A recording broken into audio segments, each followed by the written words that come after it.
In the deepest shadows of West Africa, long before borders and kingdoms carved the land apart, elders whisper a night so dangerous that even spirits dared not wander. A night when the moon vanished in the sky. A night when the drums played themselves. A night when a human being crossed into the realm of the ancestors. And something else came back in its place. For centuries, villagers avoided the forest on that night. But one warrior, one chosen soul, stepped forward willingly. And because of him, a legend was born.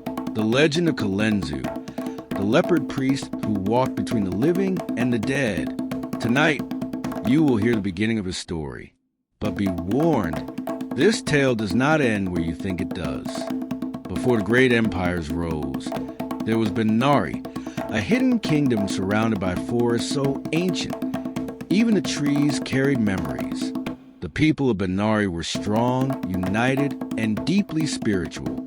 Their protectors were not ordinary warriors. They were the Leopard Priests, a sacred brotherhood trained in medicine, sorcery, war, and communion with the unseen world. To become a Leopard Priest, one had to face trials that broke the strongest men. But the final ritual, the one spoken of only in hushed tones, was called the crossing. Only one warrior in each generation was chosen to enter the spirit grove alone. Most returned changed, but a few never returned at all. Kalenzu was different from birth. When other children hid from night shadows, he walked toward them. When hunters heard distant roars and fled, Kalenzu followed the sound. When the priests placed their hands on him, they felt a storm inside, a restless spirit that would either save the kingdom or destroy it. At just 17, he became the youngest warrior ever chosen for the crossing. The elders hesitated. Some feared him. Some revered him. All knew the spirits had marked him for something greater and far more dangerous. On the night he was to enter the grove, a strange silence covered the land. No wind, no birds, no insects. Then, without warning, boom, boom, boom, the sacred drums began to echo from a forest, but no one was playing them. Even the bravest warriors trembled, but not Kalenzu. With only a leopard skin cloak, a carved staff, and a pouch of sacred herbs, he entered the forbidden grove. As he walked deeper, the darkness grew thicker. Trees shifted. The air grew warm. A voice whispered his name from behind, then from above, then from within. But Kalenzu kept walking. At the heart of the grove stood the spirit stone, glowing faintly like a dying ember.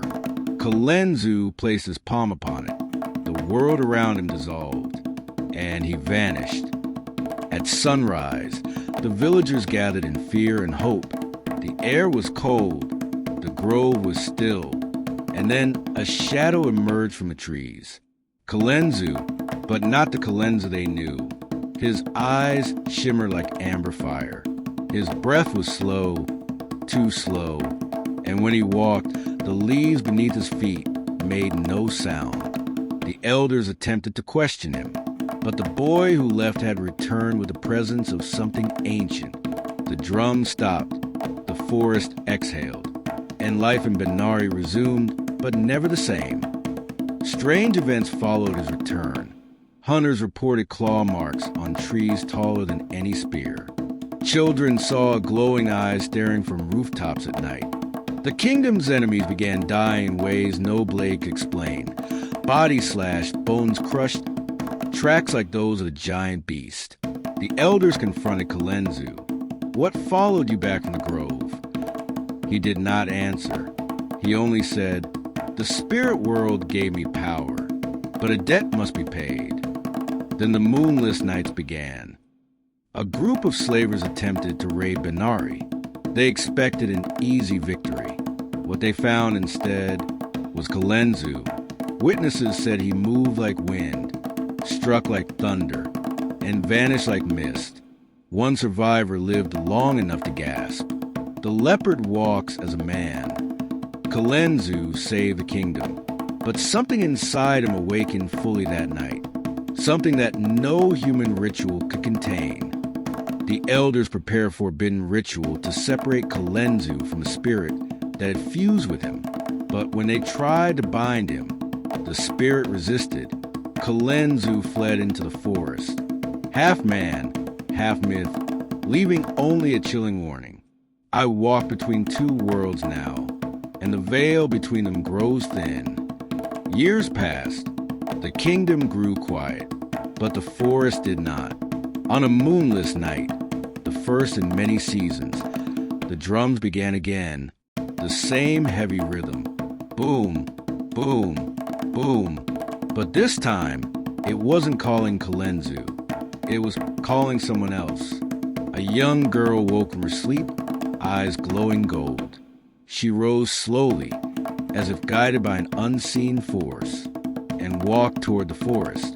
The villagers watched in fear, because the last time the drums played, a legend was born.